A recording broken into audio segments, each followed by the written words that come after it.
नमस्कार प्यारे बच्चों, आज हम आपकी पुस्तक क्षितिज के काव्य खंड से दूसरी कविता करेंगे जिसका नाम है राम लक्ष्मण परशुराम संवाद। ये कविता तुलसीदास जी ने लिखी है।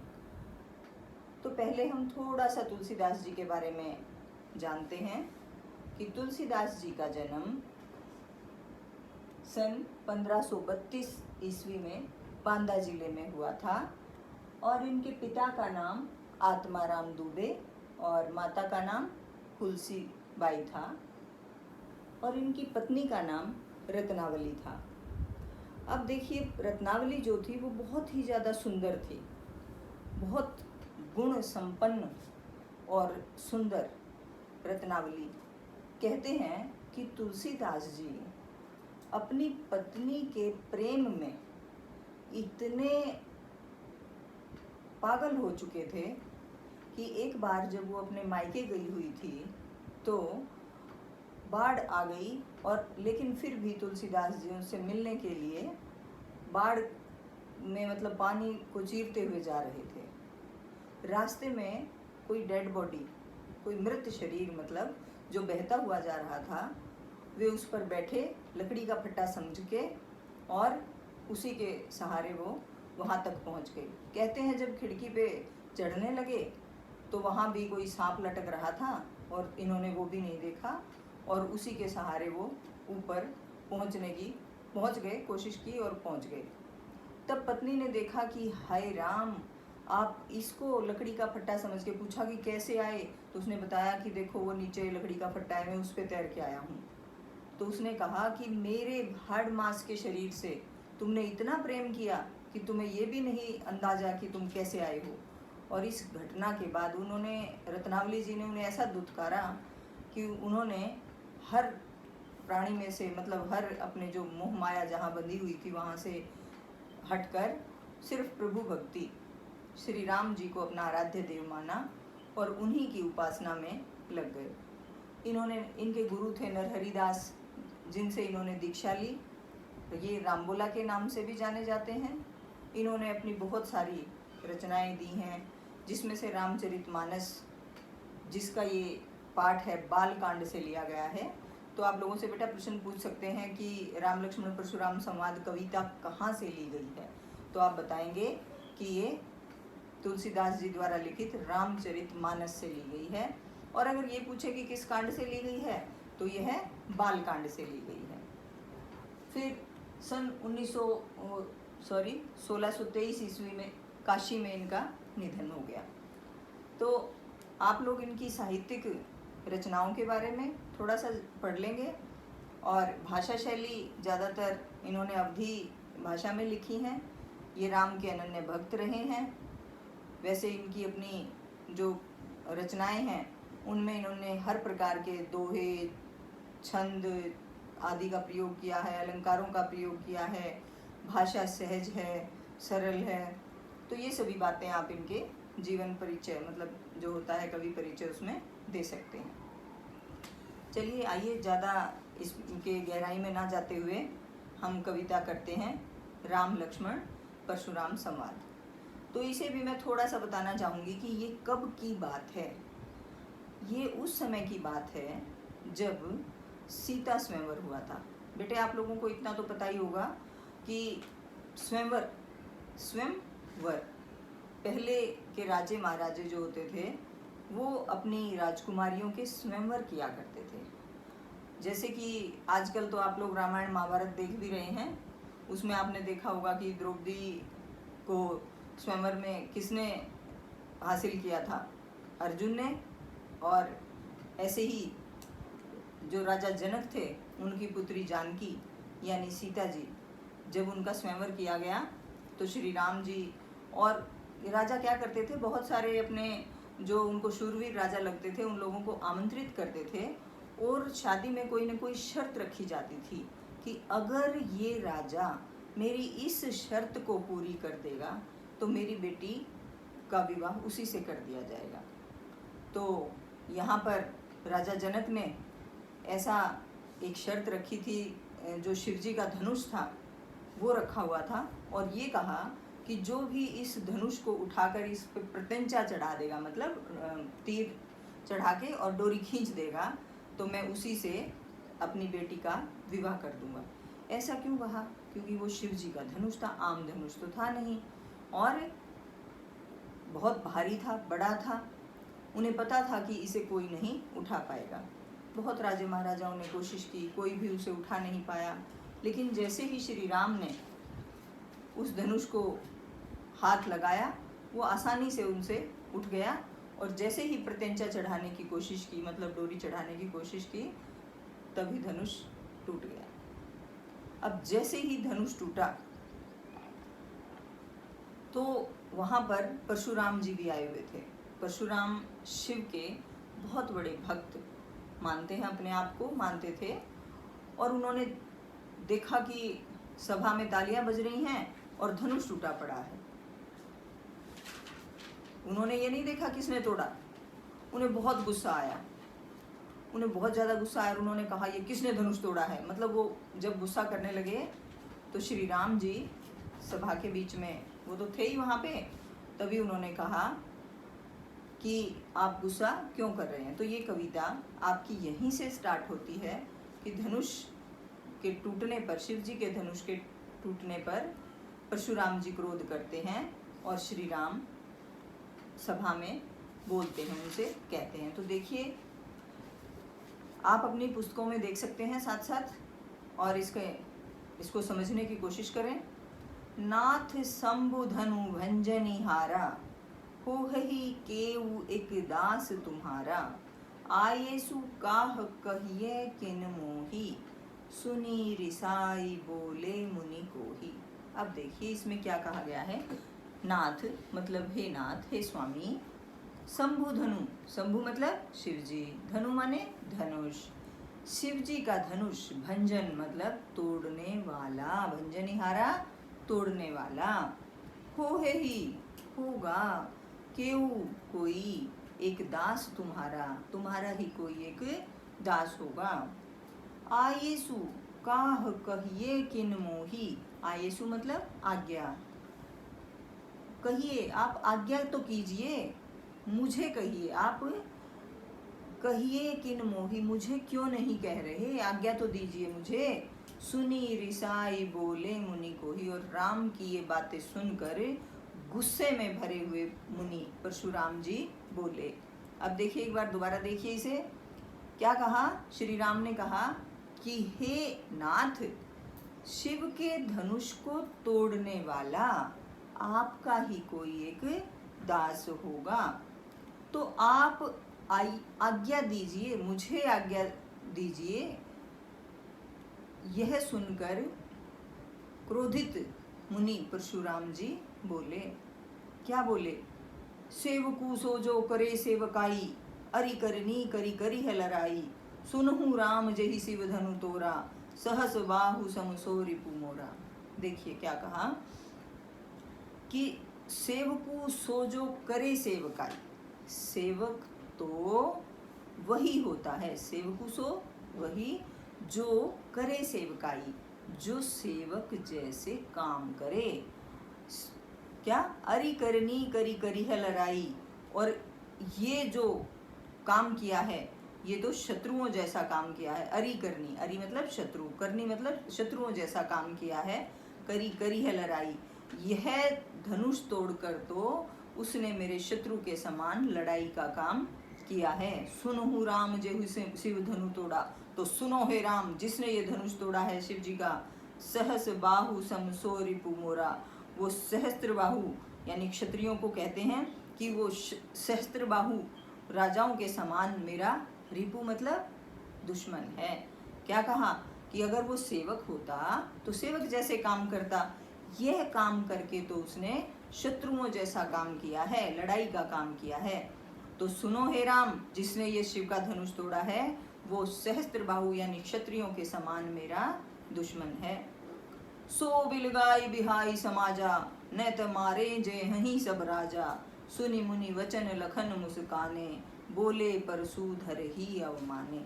देखिए क्या कह रहे हैं गुस्से में परशुराम जी। सो बिलगाऊ, बिलगाऊ मतलब बिलगा मतलब अलग आ जाओ, जैसे सभा बैठी है पूरी और परशुराम जी क्रोधित होकर कह रहे हैं कि वो इधर आ जाओ, अलग आ जाओ। जैसे कई बार हम किसी नटखट बच्चे को कह देते हैं इधर आ जा, जो शरारत कर रहा है। तो परशुराम जी क्या कहते हैं कि वो इस सभा से, इस समाज से अलग आ जाए। यहाँ पर न तय मारे जेहि सब राजा, न तय नहीं तो मार दिए जाएंगे सभी राजा। यहीं पर परशुराम को देखिए कितना क्रोध आता है।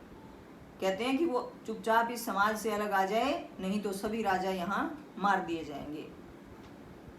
मुनि सुनि मुनि वचन लखन मुस्काने, बोले परशुधर ही अवमाने।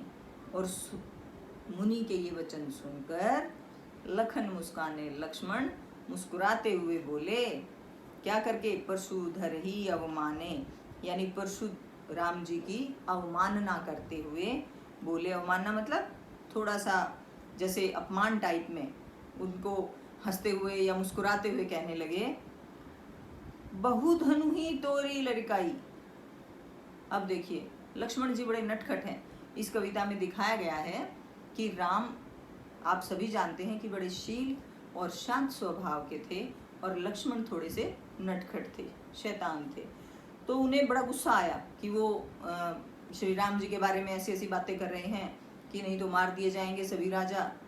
तो वो कहने लगे हंसते हुए, परशुराम जी की अवमानना करते हुए, क्या बोले, बहु धनु ही, बहु माने बहुत सारी, धनु ही छोटे धनुषों को बोलते हैं। जैसे धनुष होते हैं बचपन में, उन्हें खेलने के लिए, जैसे जो राजा महाराजा के बच्चे होते हैं उन्हें धनुष बाण सिखाए जाते हैं, तो उन्हें छोटे छोटे धनुष दिए जाते हैं, धनुष बाण, जिससे वो निशाना लगाना सीख जाते हैं। तो उन्होंने कहा बहु धनु ही तोरी लड़काई। लड़काई मतलब बचपन में जब वो लड़के थे, छोटे छोटे बच्चे थे, लक्ष्मण जी कहते हैं हमने बहुत सारी धनु ही तोड़ी हैं बचपन में। कबहू न असिरिस की नहीं गोसाई, कबहू कभी भी असिरिस इस प्रकार का क्रोध नहीं किया। हे तुलसीदास, मतलब हे गोसाई, हे परशुराम जी, आपने पहले तो कभी ऐसा क्रोध नहीं किया। हमने तो बचपन में बहुत सारे छोटे छोटे धनुष तोड़े हैं, धनु ही तोड़ी हैं। ये ही धनु पर ममता के ही हेतु, तो यही इसी धनुष पर इतनी ममता क्यों दिखा रहे हो। सुनी रिसाई कह भृगुकुल केतु। तो अब ये लक्ष्मण जी की बातें सुनकर क्रोधित मुनि, भृगुकुल केतु, भृगुकुल, देखिए भृगुकुल के कौन है, परशुराम जी हैं। इस कविता में कई जगह भृगुकुल, पताका, भृगुकुल, जैसे केतु कह दिया, पताका कह दिया, ये सब भृगुवंशी कह दिया, तो ये सब परशुराम जी के लिए कहा जाएगा। तो क्या है वो, भृगुकुल के पताका कह सकते हैं, ध्वज कह सकते हैं, कुछ भी। तो ये शब्द किसके लिए इस्तेमाल किया गया है, परशुराम जी के लिए, क्योंकि वो भृगुकुल के हैं। तो कहा सुनी रिसाई कह भृगुकुल केतु। यह बात सुनकर गुस्से में परशुराम जी बोले, क्या बोले, देखिए, रे नृप बालक कालवश बोलत तो ही न संभार, धनु ही सम त्रिपुरारी धनु विदित सकल संसार। देखिए क्या कहा कि रे नृप बालक, नृप का मतलब क्या होता है, राजा। नृप का मतलब क्या होता है बेटा, राजा होता है। बालक मतलब राजा का बालक, यानी आप राजकुमार कह सकते हैं। वो लक्ष्मण को संबोधित करते हुए कह रहे हैं कि अरे नृप बालक, राजा के पुत्र, काल बस बोलत, काल के बस में होकर बोल रहा है। जैसे हम हरियाणवी में कई बार कह देते हैं कि काल आ गया तेरा, तो ये वो काल के बारे में कहा गया है कि काल के बस में होकर बोल रहा है। तो ही न संभार, इसीलिए तू अपने आप को संभाल कर नहीं बोल रहा है। धनु ही सम त्रिपुरारी धनु, तुम ये छोटी छोटी धनु ही की तुलना, त्रिपुरारी कौन, शिव शंकर, शिव जी। ये त्रिपुरारी के धनुष मतलब शिव जी के धनुष को तुम उन धनु ही के समान मानते हो। तुम्हें पता है ये किसका धनुष है, ये तो त्रिपुरारी यानी ये शिव जी का धनुष है। विदित सकल संसार, विदित मतलब जानता है, सकल माने सारा, संसार इस बात को तो सारा संसार जानता है कि यह किसका धनुष है, शिव जी का धनुष है। और तुम इसे धनु ही के समान मानते हो कि हमने तो बचपन में बहुत सारे धनुष तोड़े हैं। परशुराम जी भी बहुत क्रोध में हैं। एक बार थोड़ा सा इसे दोबारा देखिए। जब धनुष टूट जाता है, परशुराम जी के क्रोध को देखकर राम जी बोलते हैं कि हे प्रभु, धनुष को, शिव जी के धनुष को तोड़ने वाला आपका ही कोई दास होगा। आप मुझे क्यों नहीं कहते, मुझे आज्ञा क्यों नहीं देते? तो क्या कहा? ऐसी बात राम की सुनकर परशुराम जी गुस्से में बोले कि सेवक तो वही होता है जो सेवक जैसे काम करे। यह काम तो उसने लड़ाई का किया है, शत्रुता का किया है। जिसने भी ये धनुष तोड़ा है वो क्षत्रियों के समान मेरा दुश्मन है। वो चुपचाप इस समाज से बाहर आ जाए, नहीं तो सभी राजाओं को यहाँ मार दिया जाएगा। और ये बात सुनकर लक्ष्मण जी मुस्कुराते हुए, उनका अवमानना करते हुए कहते हैं कि हमने तो बचपन में बहुत सारे धनुष तोड़े थे, धनु ही तोड़ी थी, तब तो आपने कभी गुस्सा नहीं किया। इस धनुष पर इतनी क्यों ममता दिखा रहे हो? फिर परशुराम जी फिर गुस्से में कहते हैं कि ये तो शिव जी का धनुष है, तुम इसे धनु के समान मान रहे हो। सभी जानते हैं और उन्हें कहते हैं कि तू काल के वश में होकर बोल रहा है, क्योंकि इस धनुष की तुलना धनु ही से नहीं करनी चाहिए।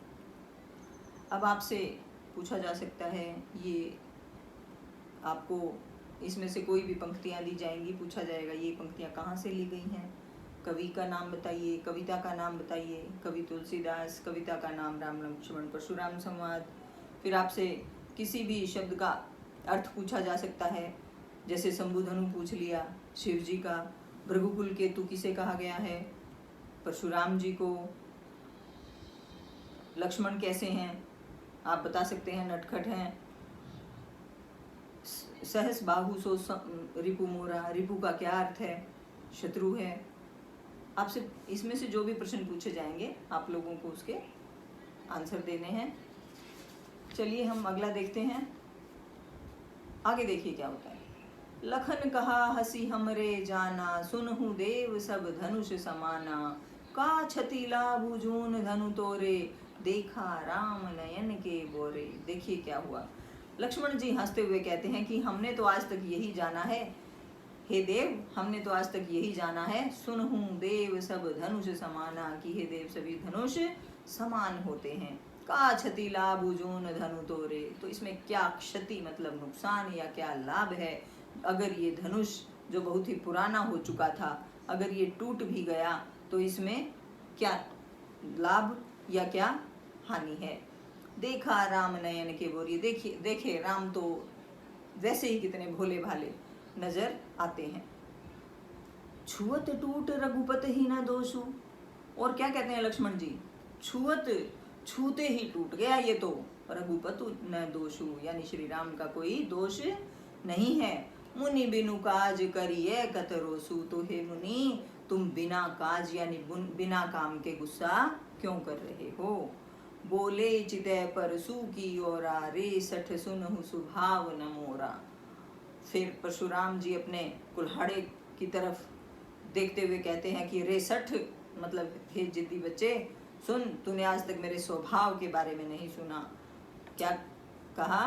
बालकू बोली बधो नहीं तो ही, केवल मुनि जड़ जान ही मोही, बाल ब्रह्मचारी अति कोही, विश्व विदित क्षत्रिय कुलद्रोही। देखिए क्या कहते हैं परशुराम जी, बालकू बोली, बालक जानकर, बधो नहीं तो ही, मैंने तेरा वध नहीं किया, और तुम केवल मुझे निरा मुनि मानते हो, केवल मुझे खाली निरा मुनि ही मान रहे हो। मैं तो बाल ब्रह्मचारी हूँ और अति क्रोधी हूँ, बचपन से ही बाल ब्रह्मचारी और अति क्रोधी स्वभाव का हूँ। विश्व विदित, विश्व माने पूरा संसार, विदित माने जानता है, क्षत्रिय कुल द्रोही, मैं तो क्षत्रियों के कुल का द्रोही हूँ यानी दुश्मन हूँ। भुजबल भूमि भूप बिनु की नहीं, और परशुराम जी अब भी गुस्से में कह रहे हैं कि मैंने इन भुजाओं के बल से भूमि को भूप के बिना कर दिया, यानी राजाओं के बिना कर दिया, यानी मैंने कई राजाओं को मार दिया है। विपुल बार महिदेव हदीनी, विपुल मतलब बहुत बार, महिदेव हदीनी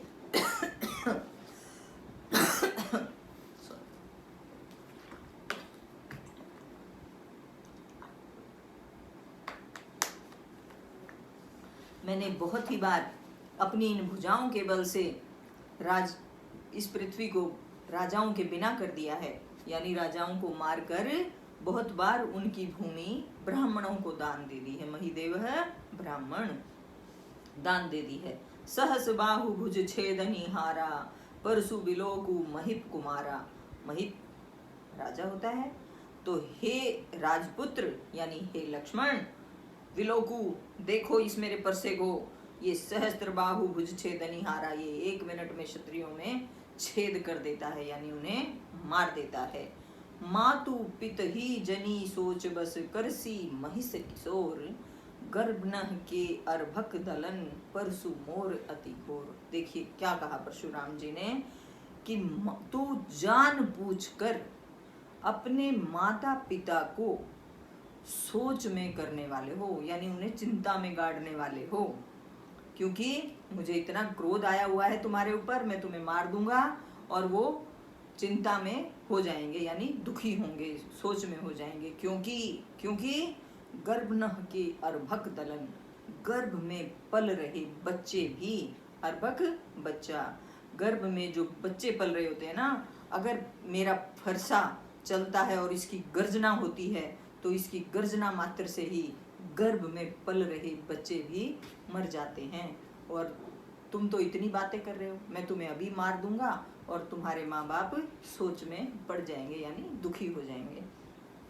एक बार देखिए, लक्ष्मण ने हंसकर कहा कि हे देव, हमने तो सभी धनुषों को समान माना है, इस धनुष के टूटने पर क्या लाभ या क्या हानि है? ऐसा कुछ नहीं है। राम तो देखिए, देखने से ही बड़े भोले भाले दिखाई देते हैं, ये तो सिर्फ राम के छूते ही टूट गया, इसमें श्री राम जी का कोई दोष नहीं है। आप बिना बात गुस्सा कर रहे हैं। और ये सुनकर परशुराम ने अपने फरसे की ओर देखते हुए कहा कि हे लक्ष्मण, हे सठ, तूने आज तक मेरे स्वभाव के बारे में किसी से सुना नहीं है। तुम बालक हो ये सोच के मैंने तुम्हें छोड़ रखा है, अभी तक तुम्हारा वध नहीं किया और तुम मुझे कोरा मुनि मान रहे हो। मैं तो बाल ब्रह्मचारी, बहुत ही क्रोधी स्वभाव का हूँ, क्षत्रियों का दुश्मन हूँ।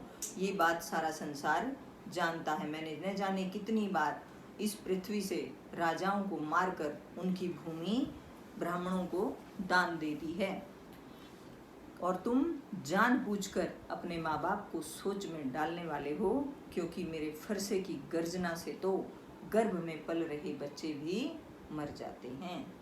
तो इसके प्रश्न उत्तर भी इसी तरह आप छोटे प्रश्न उत्तर इसमें से निकालेंगे और वो करेंगे। तीसरा देखिए, विहसी लखनू बोले मृदुबानी। विहसी हंसते हुए लक्ष्मण बोले मृदुबानी, अहो मुनि सुमहाभटमानी, पुनि पुनि मोहि दिखाव कुठारू, चहत उड़ावन फूकी पहाड़ू। देखिए लक्ष्मण जी हंसते हुए मीठी वाणी में कहते हैं कि अरे बड़े शूरवीर बनते हो, अभिमानी मुनि, मतलब अपने ऊपर इतना अभिमान करने वाले मुनि हो तुम। तो तुम मुझे पुनि पुनि मतलब बार बार, मोही मुझे, दिखाव कुठारू मुझे कुलाड़ा दिखा रहे हो, चहत उड़ावन फूकी पहाड़ू, ऐसा लगता है कि तुम तो फूक मार कर इस पहाड़ को उड़ा देना चाहते हो। देखिए अब लक्ष्मण जी अपने आप को पहाड़ कहते हैं और परशुराम जी को कहते हैं कि अच्छा तुम पहाड़ को फूक मार के उड़ा देना चाहते हो, बार बार मुझे कुलाड़ा दिखा रहे हो, इस बात से क्या होगा? गुस्सा आएगा।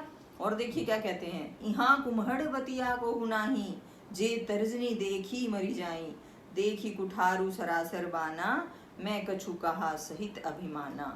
क्या कहा कि यहाँ भी कोई कुम्हड़ बतिया के फूल नहीं है। कुम्हड़ बतिया क्या होती है? जिस प्रकार से आप लोग देखते हैं कि खेतों में बो दिए जाते हैं घिया तोरी वगैरह, तो एक तरह से जैसे पेठा होता है ना, उसी तरह के होते हैं इसके फूल। और आप लोगों ने सुना होगा, बड़े बूढ़े कई बार कहते हैं कि उंगली मत करो नहीं तो ये मर जाएगा। जब वो छोटे छोटे लगते हैं ना, उन पर निमट बोलते हैं जिनको, तो वो लगते हैं, बड़े बूढ़े मना करते हैं कि ऐसे उंगली नहीं करनी, वो खराब हो जाएगा। तो इसी तरह लक्ष्मण जी कहते हैं कि यहाँ भी कुम्हड़बतिया के फूल नहीं है, जे तर्जनी देखी ही मरी जाए, जो तुम्हारी तर्जनी उंगली को देखते ही मर जाएंगे। और देखी कुठार सरासर बाना, और जो तुम्हारे कुल्हाड़े और धनुष बाण को जो तुमने ले रखा है, इस मैं कछु कहा सहित अभिमाना, मैं भी कुछ अभिमान सहित कहना चाहता हूँ, मैं भी कहूँगा। भृगुसुत समझी जने विलोकी, जो कछु कहूँ सहो रिस रोकी, सुर महिसुर हरिजन अरुगाई, हमरे कुल इन्ह पर न सुराई। देखिए लक्ष्मण जी ने कितनी बड़ी बात कह दी। क्या कहा कि जो मुनि होते हैं ना वो ऐसे नहीं होते, और आप हमें तो ऐसे उड़ाना चाह रहे हो कि फूंक मार कर उड़ा दोगे पहाड़ को। हम ऐसे कुमड़बतिया के जैसे नहीं है कि आपकी तर्जनी उंगली देखेंगे और मर जाएंगे। और बार ये जो तुम कुल्हाड़ा और ये धनुष बाण वगैरह ले रखा है ना, इसकी वजह से मैं भी तुम्हें कुछ कहना चाहता हूँ। भृगुसुत समझी, मैंने अभी बताया था पीछे कि भृगुकुल केतु, भृगुकुल पताका, ध्वज, सुत, तो वही है भृगुकुल के सुत। कौन है? परशुराम जी। तो उन्हें कहते हैं भृगुसुत समझी, हमने आपको भृगुकुल के बेटा, सुत मतलब क्या होता है? बेटा मान के, यानी भृगुकुल के हो, यह बात जानकर जनेऊ विलोकी, और आपने जनेऊ धारण कर रखा है, यह बात देखकर। ब्राह्मण वगैरह पहनते हैं, ब्राह्मण हो आप, ब्राह्मणों की जाति के हो, इसीलिए हमने अब तक जो कछु कहूँ सहो रिस रोकी, आपने जो भी कुछ कहा है वो अपने गुस्से को रोक कर सुना है। सुर महिसुर हरिजन अरुगाई, सुर देवता, हरिजन जो शूद्र जाति होती हैं, और गायें देवताओं पर, महिसुर ब्राह्मणों पर, हरिजन पर शूद्र पर, और गाय पर, हमरे कुल इन्ह पर न सुराई, हमारे कुल वाले। अब राम लक्ष्मण किस कुल के हैं? सूर्यवंशी। किस कुल के हैं? सूर्यवंशी हैं। तो क्या कहा कि हमारे कुल वाले, तो हमारे जो वंश वाले हैं, जितने भी हमारे कुल के हैं लोग, वो कभी भी देवताओं पर, ब्राह्मणों पर, शूद्रों पर और गाय पे अत्याचार नहीं करते, हाथ नहीं उठाते। बंधें पापु अपकीर्ति हारें, अगर हम उठा देते हैं तो हम पाप के भागीदार बन जाते हैं। अपकीर्ति हारें, और हमारी चारों तरफ निंदा होती है, अपकीर्ति होती है।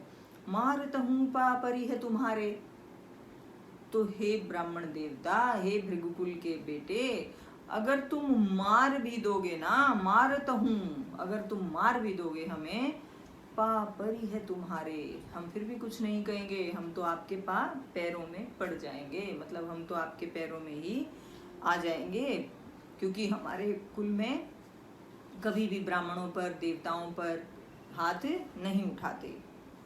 कोटि कुलिस सम बचनु तुम्हारा, व्यर्थ धरहूं धनु बाण कुठारा। क्या कहते हैं कि तुम्हारे तो वचन ही करोड़ों कटाक्ष के समान है, मतलब कुल्हाड़ों के समान है तुम्हारे ये वचन जो हैं, इतने कड़वे हैं कि तुम्हें तो जरूरत ही नहीं थी। व्यर्थ धरहूं धनु बाण कुठारा, तुम्हें तो व्यर्थ में बिना वाद ये धनुष और कुल्हाड़ा ले रखा है, इसकी जरूरत ही नहीं थी। तुम्हारे तो वचन ही इतने कड़वे हैं कि आदमी सुनकर ही मर जाए, तो तुम्हें इनकी जरूरत नहीं थी। जो बिलो की अनुचित कहे हूँ क्षमहूँ महामुनि धीर, तो हे महामुनि यानी हे परशुराम जी, अगर आपको ये लगा हो कि मैंने कुछ अनुचित कह दिया तो क्षमहूँ, क्षमा करना। हे धीर मतलब हे धैर्यवान महामुनि, अगर आपको ये लगा हो कि मैंने कुछ गलत कहा है तो आप हमें क्षमा कर देना। सुनी सरोष भृगुवंश मणि, बोले गिरा गंभीर, सुनी सुनकर सरोष गुस्से सहित, भृगुवंश मणि कौन बताया था अभी, बताइए? परशुराम। भृगुवंश मणि कौन? परशुराम जी।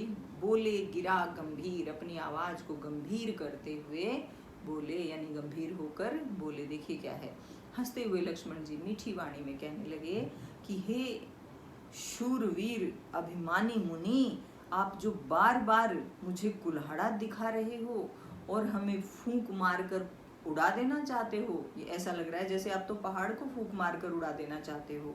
यहाँ कुम्हड़बतिया को नहीं, हम तो ये कुम्हड़बतिया के समान नहीं है कि आपकी उंगली देख के मर जाएं। जो आपने ये बाण और कुल्हाड़ा ले रखा है, मैं इसे देखकर कुछ कहना चाहता हूँ कि हम भी आपको भृगुकुल के हैं यही जानकर सारी बातों को गुस्सा आपका जो है सुन रहे हैं, सहन कर रहे हैं, क्योंकि हमारे कुल में कभी भी देवताओं पर, ब्राह्मणों पर, गाय पर और शूद्रों पर हाथ नहीं उठाते, क्योंकि अगर हम हाथ उठाते हैं तो हमारी अपकीर्ति होती है, बुराई होती है और हम पाप के भागीदार बन जाते हैं। तो आपके तो वचन ही ऐसे हैं, इतने कड़वे वचन हैं कि आपको तो जरूरत ही नहीं थी ये धनुष बाण और कुल्हाड़ा लेने की। और कहते हैं कि हे मुनि, हम आपको कुछ नहीं कहेंगे, बेशक आप हमें मार भी दो, हम तो आपके चरणों में ही गिरेंगे, और अगर मैंने कुछ बुरा कह दिया हो तो आप कृपया करके मुझे क्षमा कर दीजिए।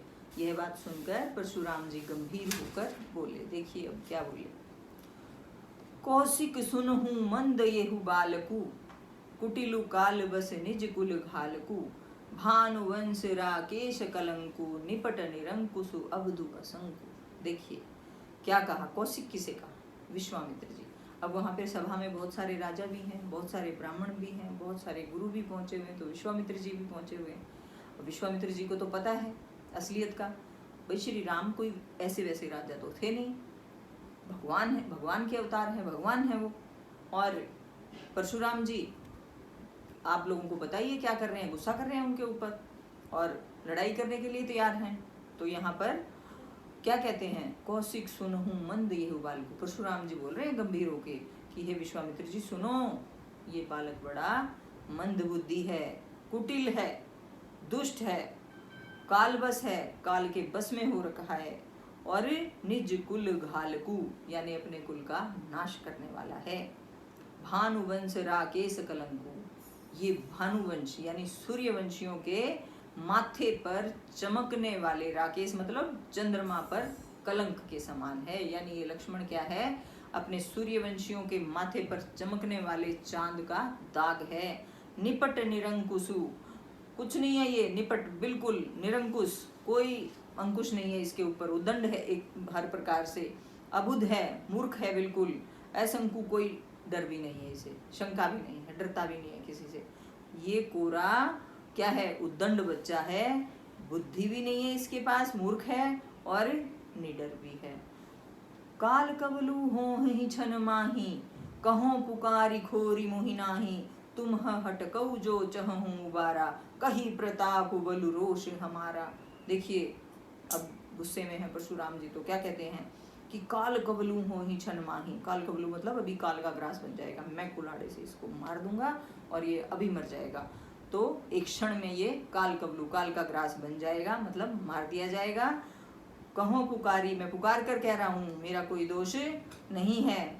तुम हूँ हट कहूँ जो चहूँ वारा, और अगर तुम चाहते हो कि मैं इसे छोड़ दूँ, तो इसे मैं इस बात के लिए मना कर दूँ, ना मारूं, तो आप इसको कही प्रताप बलु रोष हमारा, तो आप इनको हमारे बल और प्रताप के बारे में बता दीजिए, यानी मेरे अंदर कितना गुस्सा है और कितना मैं ताकतवर हूँ उसके बारे में इन्हें अच्छी तरह बता दीजिए।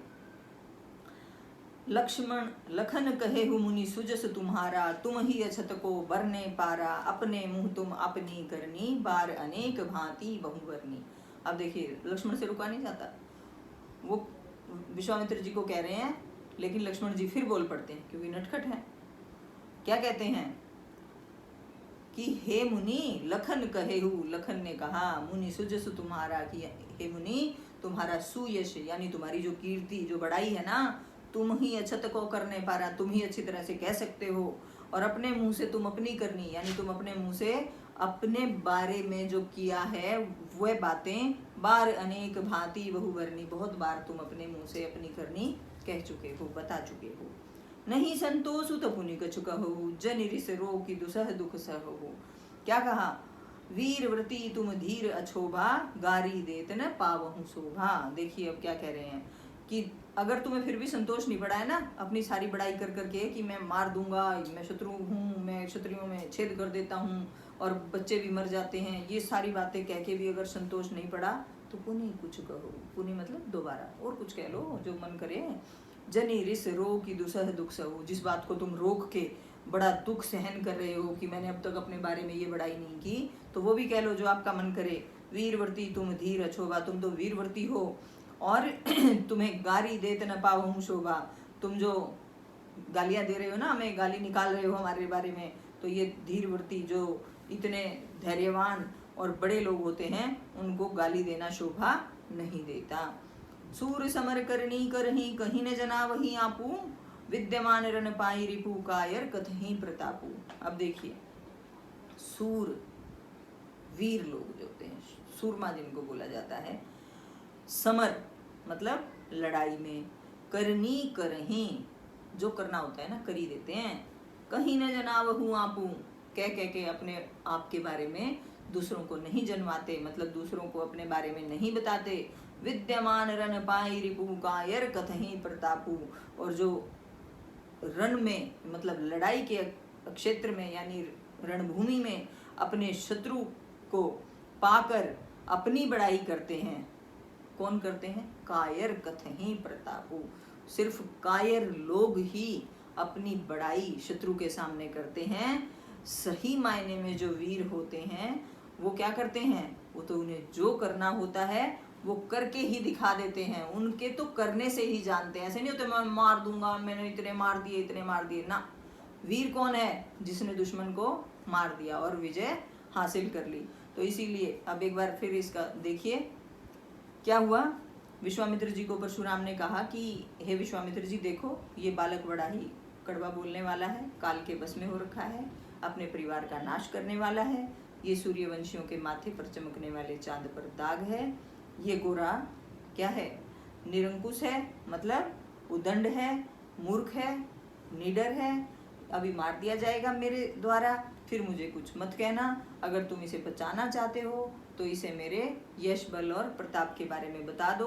तो लक्ष्मण जी कहते हैं कि हे मुनि, आप जो अपनी बड़ाई करना चाहते हो वो तुम खुद ही कर लो अच्छी तरह से, क्योंकि वैसे भी तुमने अपने मुंह से बहुत बार अपनी बड़ाई कर रखी है, और अगर फिर भी संतोष नहीं पड़ा तो और भी कुछ कह लो जो तुम रोग के दुख सहन कर रहे हो, क्योंकि आप जैसे धीर पुरुष क्या है गाली देते हुए शोभा नहीं देते।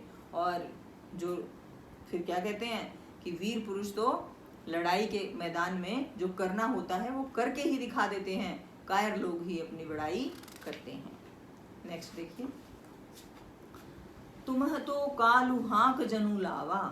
अब देखिए लक्ष्मण जी बोल रहे हैं, तुमह तो कालू हाक जनु लावा, बार बार मोहि लागी बोलावा, सुनत लखन के वचन कठोरा, परसु सुधारि धरेउ कर घोरा।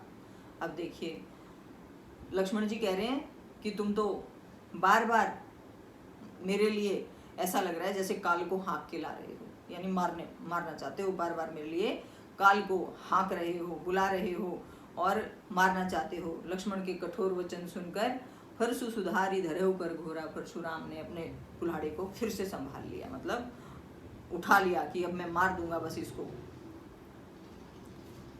अब जनी देई दोसु मोहि लोगु, कटुबादी बालकु बद जोगु, बाल बिलो की बहुत मैं बाँचा, अब येहू मर निहार भांसाचा। देखिए क्या हुआ, अब जो लोग मुझे दोष देंगे, मेरा कोई दोष नहीं है। कौन कह रहे हैं? परशुराम जी। उन्हें बहुत गुस्सा आ गया लक्ष्मण की बातों को सुन सुन के। वो अपने कुल्हाड़े को मतलब उठा के और गुस्से में कहते हैं कि ये जो भयानक वर्षा है ना, मतलब डराने के लिए ऐसे उठा लेते हैं और कहते हैं कि अब मेरा कोई, अगर मुझे कोई कुछ कहेगा तो इसमें मेरा कोई दोष नहीं होगा।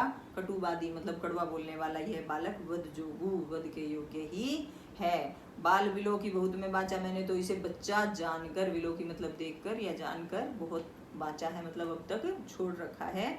अब ये मर निहार भां साचा, अब ये सचमुच में मरने जा रहा है, मार दूंगा, मतलब मैं अब इसको छोड़ूंगा नहीं। क्या होता है? कौशिक कहा छमहु अपराधु, बाल गोश गुण गनहि न साधु, खर कुठार में अकुरन को ही, आगे अपराधी गुरुद्रोही। अब देखिए जब ये तनातनी चल रही है दोनों में, परशुराम और लक्ष्मण में, तो कौशिक कहा, कौशिक मतलब अभी बताया था पीछे विश्वामित्र जी बोले अपराध क्षमा कीजिए, हे मुनिवर अपराध क्षमा कीजिए, बाल दोष गुण गण ही न साधु, साधु लोग बच्चों के कभी इस प्रकार के दोष नहीं देखते, ऐसे गुण और दोष को वो कभी नहीं देखते। खर कुठार में अकुरन को ही, आगे अपराधी गुरुद्रोही। कहते हैं कि मैं, उनको तो गुस्सा आया हुआ है ना, वो कहते हैं कि मैं अपने इस तेज फरसे से दया रहित हो चुका हूँ, मैं बिल्कुल भी दया नहीं करूंगा अब इस पे। खर कुठार में अकुरन को ही, आगे अपराधी गुरुद्रोही, क्योंकि मेरे सामने कौन है? गुरु का अपमान करने वाला है, गुरुओं का द्रोही है, दुश्मन है। तो अब मैं इस तेज धार हथियार से, मतलब अपने कुल्हाड़े से इसे मार दूंगा, छोड़ूंगा नहीं, अब मेरे अंदर इसके लिए कोई दया नहीं है। उत्तर देत छोड़ो बिनु मारे, केवल कौशिक सील तुम्हारे। अब जब कौशिक आ जाते हैं, विश्वामित्र जी बीच में आ जाते हैं, तो परशुराम जी कहते हैं कि इतने उत्तर दे दिए इसने मेरे को, इतने उत्तर दे रहा है, लेकिन फिर भी मैं इसे छोड़ रहा हूँ तो केवल आपके शील स्वभाव के कारण, क्योंकि आप कह रहे हैं कि छोड़ दीजिए छोड़ दीजिए, तो सिर्फ मैं आपकी वजह से छोड़ रहा हूँ, नहीं तो ये गुरुद्रोही है मेरे सामने, इसको मैं नहीं छोड़ता बिल्कुल भी। न तय यही काटी कुठार कुठारे, नहीं तो अब इसको यहीं पर कुल्हाड़े द्वारा काट देता। गुर ही उरिन होते हूँ श्रम थोरे, और थोड़े ही श्रम से गुरु के ऋण से मुक्त हो जाता। ये बात, गुरु ही उरिन होते हूँ श्रम थोरे, गुरु के ऋण से। अब आप लोगों को पता होगा इस बात का कि पहले जैसे अब विद्यालय हैं, पहले ऐसे नहीं होते थे। पहले राजा महाराजा के बच्चे गुरुओं के पास, उनके आश्रम में विद्या सीखने के लिए जाते थे, और गुरु के द्वारा कोई फीस नहीं ली जाती थी, बल्कि उन्हें वो भिक्षा मांगना वगैरह भी सिखा देते थे। वैसे तो सेवा करते थे, पहले के जो शिष्य होते थे वो सेवा करते थे गुरु की, उनके लिए सारे काम करते थे, लेकिन पैसे जैसी कोई चीज़ नहीं थी। तो एक चीज़ थी, वो क्या थी? गुरु दक्षिणा। जब कोई भी बच्चा पूर्ण रूप से शिक्षा ग्रहण कर लेता था तो लास्ट में वो कहते थे कि हे गुरुदेव मांगिए, आपको गुरु दक्षिणा में क्या चाहिए। तो जो गुरु बोल देते थे वो देना पड़ता था, कंपलसरी होता था ये। तो अब यहाँ पर उसका जिक्र हुआ है। परशुराम जी क्या कह रहे हैं कि मैं तो, अगर आप नहीं रोकते तो मैं इसे 1 मिनट में मार देता और अपने गुरु के ऋण से मुक्त हो जाता, क्योंकि आज तक मेरे सिर पे गुरु दक्षिणा बची हुई है। अब देखिए, गाधी सुनु कह हृदय हसी, मुनि ही हरि हरे सूझ, अयमय खांड न ऊख में, अजहू न बूझ अबूझ। देखिए, गाधी सुनु किसके लिए कहा गया है? विश्वामित्र जी के लिए कहा गया है कि गाधी सुनु कह हृदय हंसी। हृदय हृदय में मतलब मन ही मन हंसते हुए कहते हैं कि इस मुनि को क्या हरा हरा सूझ रहा है, इसे क्या पता नहीं है कि ये श्री राम है, भगवान है, और ऐसा मान रखा है अयमय खांड न ऊख में, अजहू न बूझ अबूझ। क्या कह रहे हैं कि इन्हें तो ऐसा लग रहा है जैसे गन्ने से जो खांड बनती है ये उसी के समान है, मुंह में रखेंगे और पिघल जाएगी। इन्हें क्या हरा हरा सूझ रहा है? क्या ये जानबूझकर अबूझ नहीं बने हुए, अज्ञान नहीं बने हुए? क्या इन्हें पता नहीं है कि ये खांड के समान नहीं है कि मुंह में रखते ही पिघल जाएंगे, यानी खत्म हो जाएंगे? जबकि सच्चाई पता होनी चाहिए कि भगवान राम जो हैं अवतार हैं भगवान के, इसलिए विश्वामित्र जी मन ही मन हंसते हुए कहते हैं कि मुनि को देखिए क्या सूझ रहा है। आगे देखिए, कहेहु लखन मुनि सील तुम्हारा, को नहीं जान विदित संतारा, माता पितही उरिन भयनी के, गुरु रिनु रहा सोच बढ़ जी के। लक्ष्मण जी से रुका नहीं गया। लक्ष्मण जी बोल पड़े फिर बीच में। क्या बोले कि हे मुनि, तुम्हारे शील स्वभाव के बारे में कौन नहीं जानता है, तो पूरा संसार जानता है। माता पिता के उरिन भयनी के, देखिए और आग लगा दी थोड़ी सी। क्या कहा कि माता पिता के ऋण से तो मुक्त हो चुके हो, उरिन भयनी के, कि तुम उनके ऋण से तो उऋण हो चुके हो, मतलब उनका ऋण तो उतार चुके हो। गुरु ऋणु रहा सोच बढ़ जी के, और गुरु का ऋण अब तक आपके सिर पे है और वो सोच का विषय बना हुआ है। सो जनु हमरे ही माथे काढ़ा, दिन चली गए ब्याज बढ़वाड़ा, अब आनी है व्यवहारी बोली, तुरंत दे ही मैं थैली खोली। देखिए लक्ष्मण जी फिर चाटुकारिता पे उतर आए हैं। कहते हैं कि अच्छा, जो गुरु का ऋण बचा हुआ है वो तो हमारे ही माथे काट रखा है, मतलब हमें ही मार के पूरा करोगे। दिन चली गए ब्याज बढ़वाड़ा, तो बहुत दिन हो चुके हैं, कब आपने शिक्षा प्राप्त की थी, अब तो बहुत दिन हो चुके हैं, ब्याज भी बहुत बढ़ गया होगा। तो आओ आइए व्यवहारी बोली, तो आओ व्यवहार की बोली करते हैं। तुम बोलो तो सही कितना तुम्हारे ऊपर ऋण चढ़ गया है, मैं तुरंत अपनी थैली खोल के उसमें से मुद्राएं दे दूंगा। लक्ष्मण जी गुस्सा चढ़ा रहे हैं उनको। सुनी कटु वचन कुठार सुधारा, हाय हाय सब सभा पुकारा। भृगुवर परसु देखावहु मोही, विप्र बेचारी बचौन नृप दोही। अब देखिए, जैसे ही परशुराम ने ये वचन सुने कि लक्ष्मण जी कह रहे हैं कि मैं लाओ थैली खोल के दे देता हूँ, कितना ब्याज बढ़ गया तुम्हारे ऊपर, तो ये कठोर वचन सुनकर उन्होंने फिर कुलाड़ा सुधार लिया। अब तो मारूंगा, अब नहीं छोड़ूंगा। हाय हाय सब सभा पुकारा, सारी सभा ने हाय हाय पुकारना शुरू कर दिया कि अब तो गुस्सा आ गया, अब परशुराम जी नहीं छोड़ेंगे। भृगुवर फरसु देखावहु मोही, लक्ष्मण जी कहते हैं कि तुम मेरे को बार बार फरसा दिखा रहे हो, और मैं विप्र विचारी, विप्र क्या होता है?